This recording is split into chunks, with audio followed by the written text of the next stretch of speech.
네, 김지팔입니다. 영상을 한번 보시겠습니다. 네. What the fuck? 저쪽에서 뭔가가 폭발하는 것 같은데요. 와, 뭐 버섯구름 같은 게 막 올라오는데? 핵폭탄 터진 건가? 헐, 대박!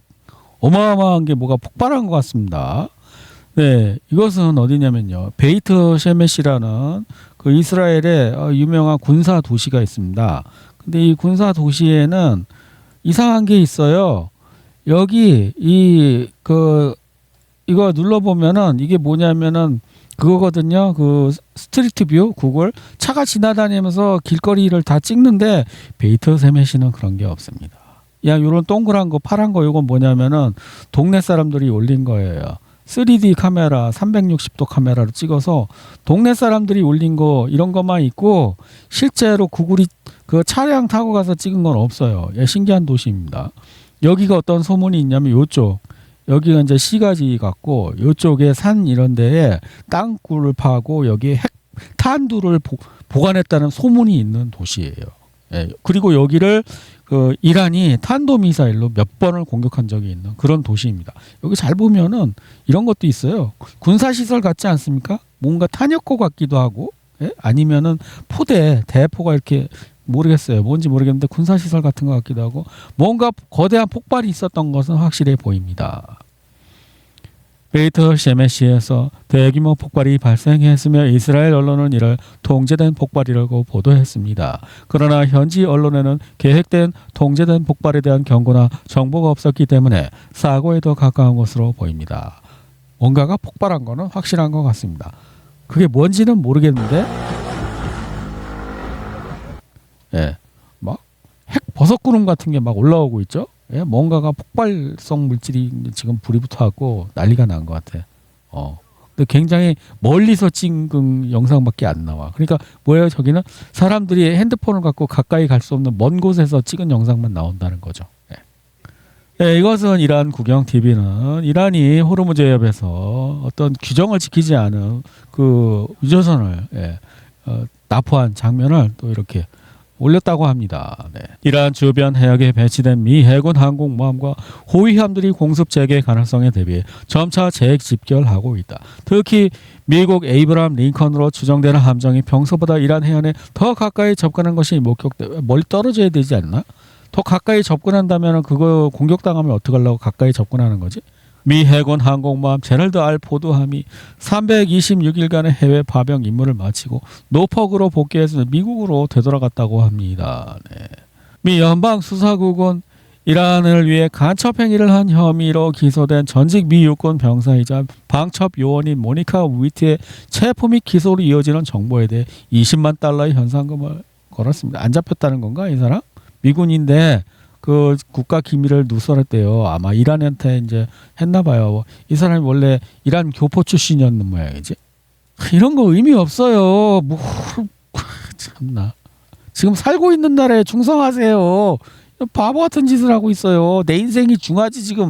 나 국가가 나라가 뭘 세뇌가 안 풀려서 이래 어린애가 지금. 에휴. AK 소총 쏘는 법 이란 TV 방송 가장 웃긴 부분은 진행자가 사격 전에 온리팬스 깃발을 향해 총구를 겨누는 장면이다. 이거 좀 길어갖고 다 보여드리기 힘든데요. 나중에 보면 이 사람이 실탄을 놓고 저쪽 방향으로 실제로 총을 쏘는 것 같아요. 왜냐하면 총소리가 꽝 하고 나거든요. 이 사람이 총을 실제로 쏘는 거 그 장면이 좀 있으면 나오는데 너무 길어.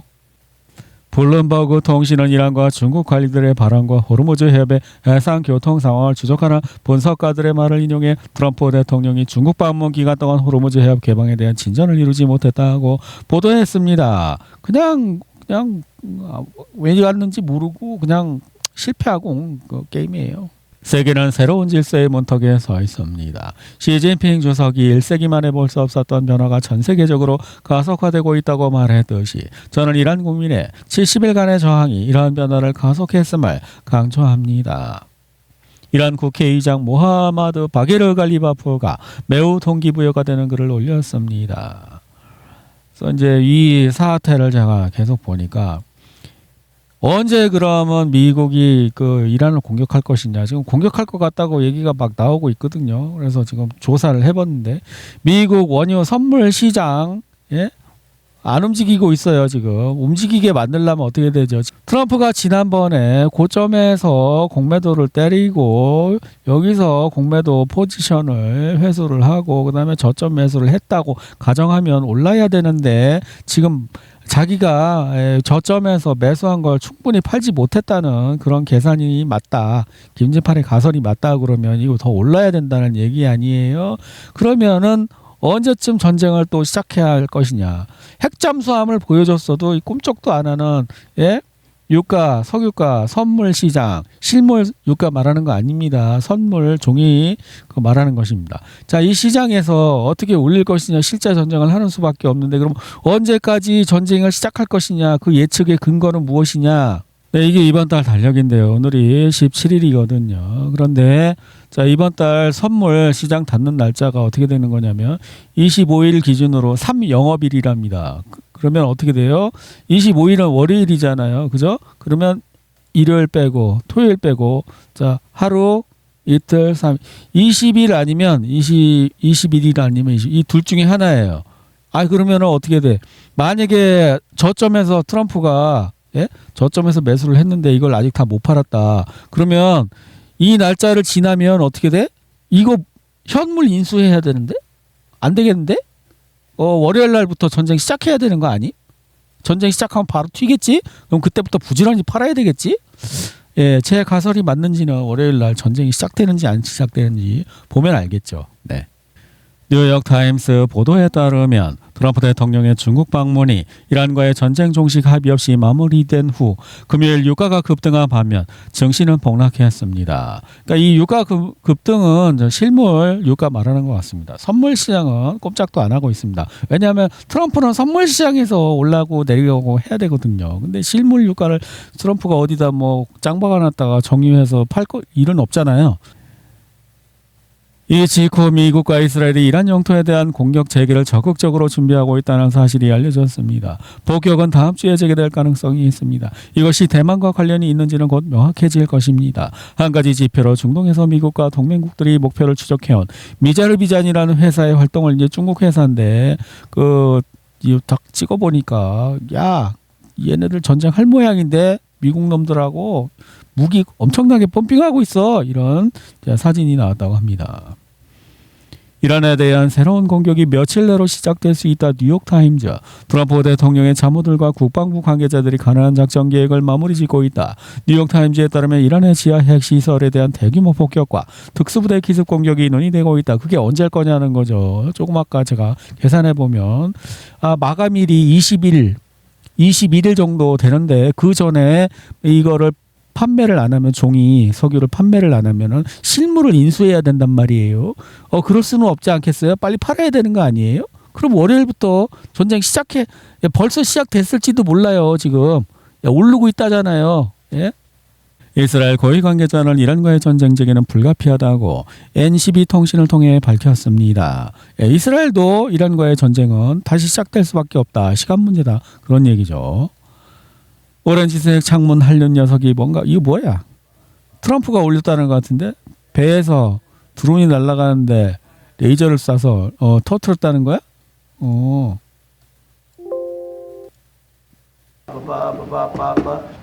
Okay, we have it in our sight. Fire, bomb. 이 전쟁 하겠다는 거네. Fire, bomb 하잖아요. 사격, 개시, 꽝! 이런 얘기잖아요. 그죠? 트럼프 행정부가 아랍에미리트를 부추겨 페르시아만에서 이란의 섬 세 곳 중 하나를 공격하고 점령하도록 사주하고 있다는 의혹이 제기되고 있습니다. 미국이 호르무즈 해협의 통제권을 확보하는 데 실패하자 그들은 시오니스트들에게 더러운 일을 대신 맡기려는 것입니다. 그 동네에 니들끼리 싸워라 좀. 나는 항공 폭격이랑 이런 거나 도와줄 테니까 좀 이런 거죠. 뭐 우크라이나 똑같은 거네. 스타일. 이런 건 러시아 정교회만 하는 줄 알았더니 태국도 한답니다. 태국의 스님도 호국 불교인가? 그래갖고 탱크에다가 축복 성수를 뿌리면서 하고 있다고 합니다. 우크라이나 비니차 지역 가이신에서 뭔데? 이게 뭐야?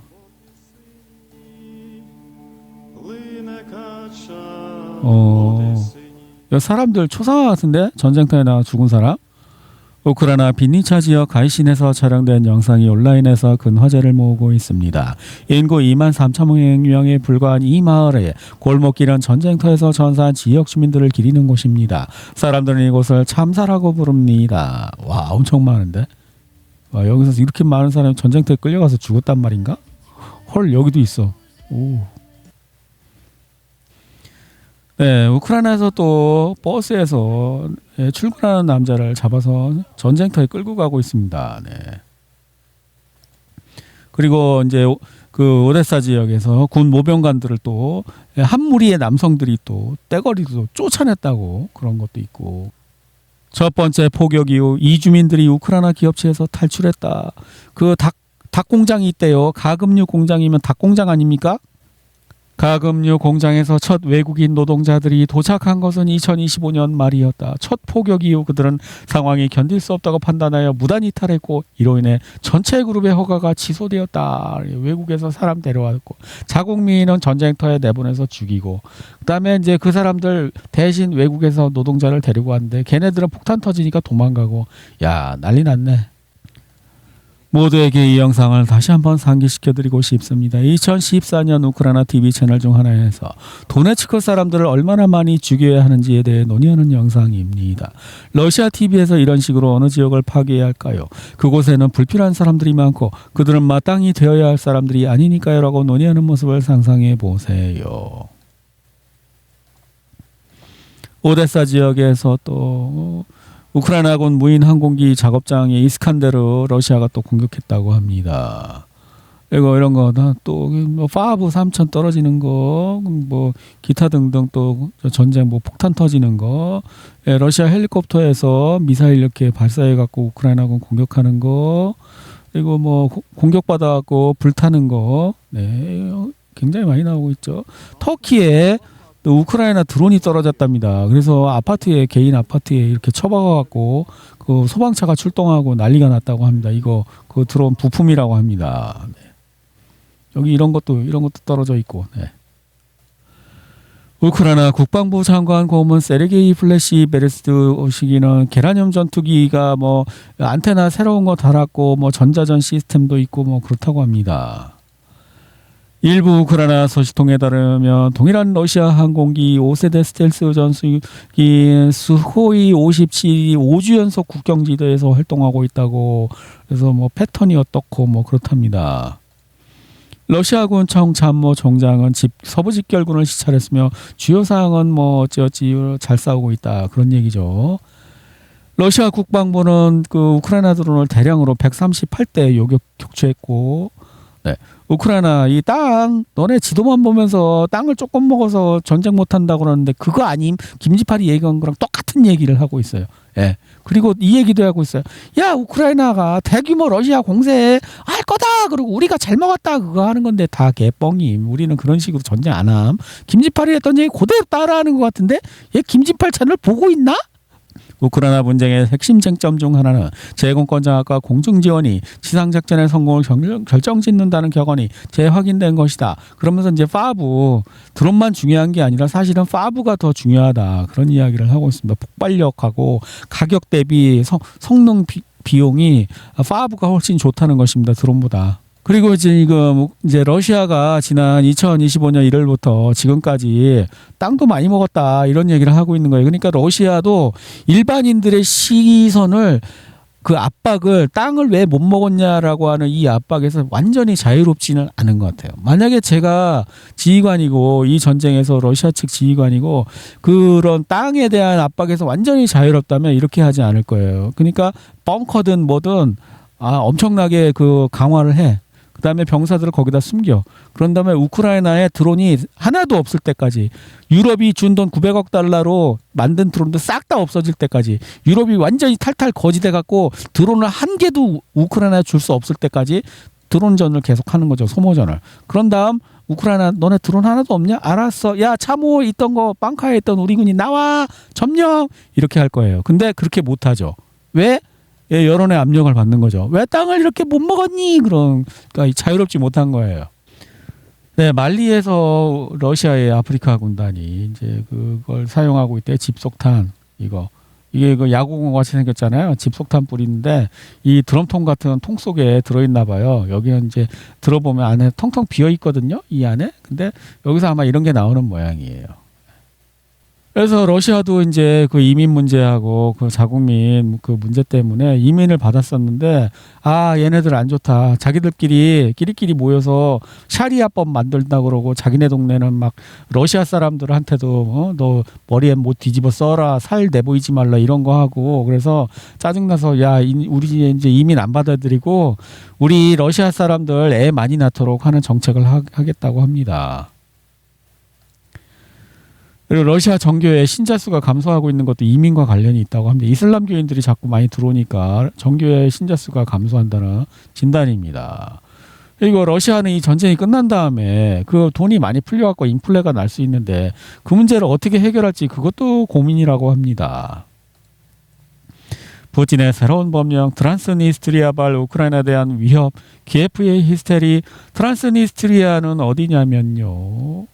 여기거든요. 여기가 트란스니스트리아인데 이 트란스니스트리아에 러시아계가 많이 살고 있어서 여기 평화유지군 러시아군이 1,500명 정도 들어가 있다 그러는데 여기를 자꾸 위협을 해요. 그래갖고 러시아가 여기 사람들한테 좀 까다롭지 않게 대충 어느 정도 증명만 되면 러시아 시민권 줄게. 왜요? 러시아 시민이 외국에서 붙잡히면 어떻게 군대를 투입할 수 있는 법을 만들었잖아. 아마 그 관련이 된 것 같다는 이야기입니다. 근데 이걸 안 했네 오늘. 네, ISW 지도를 한번 보겠습니다. 자, 수미 지역에 변화 없고, 볼찬스크 변화 없고, 쿠피안스크 변화 없고, 크라스나리만 변화 없고, 콘스탄티노프카 변화 없고, 포크롭스크 변화가 없고, 네, 드네프로페트롭스크 없고, 그 다음에 굴리아이폴레 근처에 우크라이나군이 조금 요만큼 있고, 그 다음에 자포리자 방면에 없고. 헤르손 방면에 변화가 없습니다. 젤렌스키와 산두는 이거 몰도바 대통령 산두입니다. 푸틴 대통령이 트란스니스트리아 주민에게 러시아 시민권 취득 절차를 간소화한 것에 우려를 표명했습니다. 그렇죠. 자기네 이제 거기 먹으려고 그랬는데 그거를 또 러시아 국민 시민 있는 거 건들면 우리가 군대 파견해서 이렇게 법을 만들었으니까. 도이치벨레는 메르켈 총리를 또 러시아 협상, 러시아는 아니라고 슈레더 전 총리 하자 그러는데 메르켈 하자 그래요. 이거 할 마음 없는 거죠. 메르켈은 우리 민스크 협정 러시아 속이려고 한 거야 이렇게 대놓고 얘기한 사람인데 그 사람을 갖다가 한다고 안 한다는 거잖아요. 예. 없어요 협상 의지가 여러분. 그냥 핑계 대는 거예요. 러시아가 차버렸다. 메르켈 정도면 괜찮니? 근데 러시아는 협상 의지가 없다. 지금 이거 하려고 하는 것 같아요. 우크라이나는 핀란드 시나리오를 예상하고 있다. JP모건의 전망. 은행의 기본 시나리오에 따르면 분쟁은 협상으로 종결될 것이며 그 결과 우크라이나는 일부 영토를 잃게 될 것이다. 우크라이나는 주권 군대, 민주제도 그리고 유럽 통합을 향한 노선을 유지할 것입니다. 앞으로의 전개 방향은 아직 확정되지 않았으며 여러 요인이 판세를 바꿀 수 있는데 그중 상당수는 우크라이나에 불리하게 작용할 가능성이 높다는 점에 주목해야 합니다. 시간 끌기, 시간 벌고 또 한 판 하려고 그러는 건데 그거는 내가 러시아 입장이면 받아들일 수가 없을 거야. 만약에 그걸 받아들이잖아. 러시아가 진 거야. 이것도 같은 건데 좀 깁니다. 다른 가능성 한국 시나리오 5%, 이스라엘 시나리오 10%, 조지아 30%, 또 최악의 시나리오는 어쩌고 저쩌고 5%. CNN은 소식통을 인용해 헤그세스 미 국방장관이 유럽에 약속했던 미국산 토마호크 미사일 배치를 취소하는 양해각서에 서명했다고 보도했습니다. 토마호크를 독일에 원래 팔기로 했는데 안 판다는 거 전에도 나왔죠. 그래서 또 폴란드, 발트 3국, 루마니아를 거쳐 가려고 했었는데 이제 안 간대요. 미군이 취소했대요. 그래서 제가 요거를 딱 보고 느낀 건 뭐냐면 여기 그리고 여기에서 미군이 병력 증강 계획이었거나 미군을 조금이라도 빼는 추세라는 거예요. 그럼 어떻게 해요? 러시아가 얘네들을 상대로는 조금 해볼만 하다는 거지. 미국이 어느 정도 여유 공간을 준다는 거죠. 메르세데스 벤츠 방산 제품 생산 재개 가능성 시사. 그래서 독일은 이제 전쟁 준비하고 있습니다. 네, 이거 이제 가만히 놔두고 얘가 힘을 키워서 알통 키워서 언젠가는 널 두들겨 죽일 거야. 그렇게 얘기하고 열심히 알통 키우고 있는데 그래 열심히 알통 키워 네가 날 때려 눕힐 때까지 기다려주마라고 러시아가 하면 바보겠죠. 네, 이거는 또 독일에서 가장 인기가 많은 정당 야당 AfD 당수인 것 같은데요. 개인적으로 저는 우크라이나 전쟁 수행 방식이 독일에게 심각한 안보 위협이라고 생각합니다. 독일 대한당의 앨리스 바이델 드론 공격처럼 뜨거운 새로 거대한 곰의 눈을 계속 찌르면서 아무 일도 일어나지 않을 거라고 기대할 수는 없습니다. 네, 그렇죠. 예. 지금 계속 도발을 하고 있어요. 왜 그러냐? 제가 전에도 말씀드렸다시피 자국민들을 죽이고 싶은데 합법적으로 왜 얘네들이 나를 내 재산을 분파이 하자고 자꾸 빨갱이 소리를 하고 또 걔네들이 나를 권력에서 자꾸 쫓아내려고 하니까 얘네를 죽여야 되겠죠. 진정한 적은 러시아가 아니에요. 자국민이지. 얘네들을 합법적으로 죽일 방법이 없잖아요. 가스실 설치하고 히틀러처럼 했다가는 아주 그냥 작살날 테니까. 그러니까 어떻게 합법적으로 죽이려면 러시아 우리 좀 공격 좀 해줘 미사일 좀 쏴줘 야 그래야 내가 얘네들 강제로 잡아다가 여기다 보내갖고 러시아군 손으로 죽이지 지금 저는 이렇게 보고 있는 거예요. 왜? 인간은 악하니까 그리고 김진팔이 이 사람들 입장이다 그러면 저도 그렇게 할 것 같으니까 사실은 입장을 바꿔놓고 생각해 본 것 뿐이에요. 나라면 어떻게 할 것 같으냐 그렇게 할 것 같아요. 러시아 막 자극해갖고 러시아가 먼저 공격해주면 아이고 감사합니다 그러고 얘들 강제 징집해서 여기로 보낼 것 같아. 저라면 어떻게 할까를 생각해 본 거예요. 입장을 바꿔서. 예. 저도 똑같은 악한 인간들 중에 하나니까. 예. 프랑스 시인만 르몽드는 항공운송은 항공편 취소의 티켓 가격 상승으로 인해 전례 없는 위기에 직면했으니까 이제 팬데믹이 한 번 더 일어나줬으면 좋겠지. 그것도 이제 지금 여름 시즌 오고 있잖아요. 여름 휴가 시즌 오면은 그 관광 수요 엄청 날 텐데 그래갖고 어제 그거 제가 말씀드렸잖아요. 그 뭐 무슨 병 한타 바이러스인지 뭐 그거 노로 바이러스인지 일어난 게 뭐예요? 유람선 아니에요. 유람선 휴가 가는 거 놀러 가는 거 아니에요. 지금 그거 하고 싶은 것 같아요. 얘네들 여름에 비행기 타고 싸돌아다니기 시작하면 지금 항공 기름이 없는데 어떻게 야야 바이러스 팬데믹 그거 한 번 더 하자 이런 거 같다는 거예요. 중국에서 개 로봇에다가 총을 달았는데 이게 또 방수랍니다. 방수래요. 베이징에서 열린 제11회 군사기술 전시에서 요탄 발사기 전투 모듈 소형 무기 및 지뢰를 장착한 중국제 수륙 양용 로봇이래. 수륙 양용이면 방수라는 거 아니야?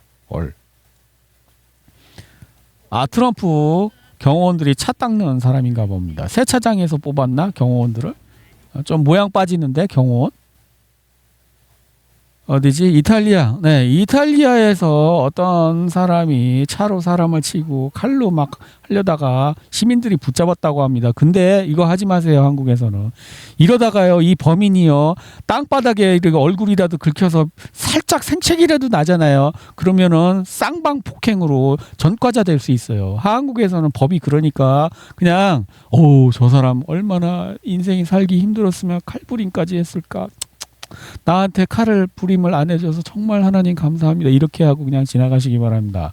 자칫 실수하면 법이 그러니까 명확성이 없는 게 어디까지가 정당방위고 어디까지가 아닌지를 일반인이 쉽게 알 수 없어. 전문가의 손길을 거쳐야만 알 수 있고 그 전문가는 돈을 많이 주거나 그 재판소에 가갖고 시간을 해갖고 판사한테 판결을 받아봐야 되는데 일반인이 그거를 하려면 부담이 미란하고 어떻게 그 재판 쫓아다니겠어요. 그러니까 일반인은 그냥 안전빵으로다가 그냥 근처에 안 가는 게 좋아. 예, 이런 거 하지 말고 나를 안 찌르게 해주셔서 감사합니다. 저 사람 얼마나 세상이 힘들었으면 저런 시기까지 했을까. 마음이 아프다. 그냥 이 정도로 넘어가시면 됩니다.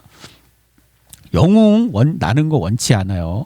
옛날에 아기장수 전설이라는 게 있거든요. 한국에는 이게 많아요. 아기장수 설화가 뭐냐면요.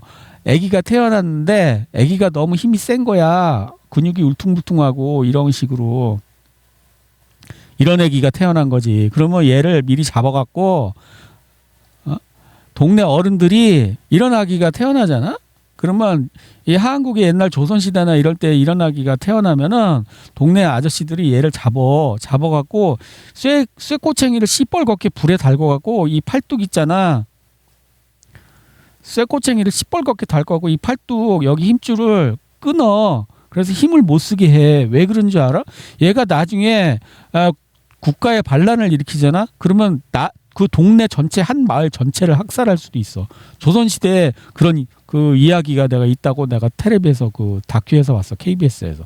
그러니까 어떻게 그걸 미연에 방지하기 위해서 어렸을 때부터 싹수가 이렇게 알통이 많이 나오고 힘 장사가 될 것 같아. 장군감이다 나타나잖아. 그러면은 동네 어른들이 힘을 뺀다고 이렇게 근육을 쇠 뭉댕이로 끊어갖고.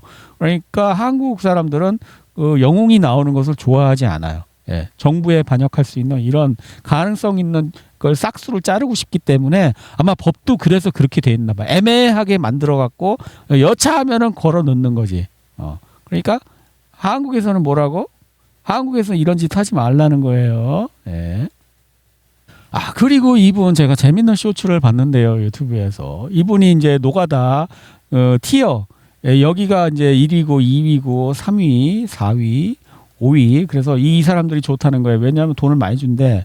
근데 중요한 거는 이분도 이제 맞기는 맞아. 이건 또 돈을 조금 주고 일이 힘들대. 근데 맞기는 맞는데 그 다른 측면이 있어. 이분이 얘기 안 하신. 예, 제가 무슨 노가다 출신이라는 거 증명을 오늘 해드릴게요. 이 뒤에 1티어에 올라온 거 있지 않습니까? 이거는 마감이에요. 집을 다 짓고 예? 마감 과정에서 하는 거란 말이에요. 여기 또 있는 게 뭐냐면 그 싱크대, 부엌 싱크대 같은 거 만드는 사람들 있잖아요. 그걸 뭐라 그래? 하여튼 그런 것도 있어요. 이게 왜 마감이 안 좋으냐면 집이 거의 다 지어갈 때쯤 집주인은 돈이 없어요. 왜냐하면 예산을 100이라는 예산을 짜놨어. 근데 집을 짓다 보면 돌출되는 지출이 생겨. 나는 이렇게 생각했는데 해보니까 마음에 안 드는 거야. 그러면 더 비싼 재료, 더 비싼 공법 이렇게 바뀌어 자꾸 설계가. 그러면서 예산이 항상 초과되게 돼 있어. 그러면 집을 다 지을 때 완공 마감 때쯤 되면은 뭐라고요? 돈이 없어. 이 사람들 일당이 많다고 좋아할 수 있을까? 보세요. 타일공, 내장목수, 페인트공 다 싱크대 하는 사람 다 뭐야? 집 다 짓고 완공될 때쯤 들어가는 공사 과정이야. 이 사람들 돈 못 받는 경우 허다해. 많이 주면 일당 많으면 뭐해? 돈을 못 받는데. 이런 거는 노가다도 잘 몰라요. 예? 김진팔처럼 이것저것 다 경험해본 노가다만 알 수 있는 거예요. 네, 오늘도 김진팔 채널을 후원해 주신 구독자님 감사드립니다.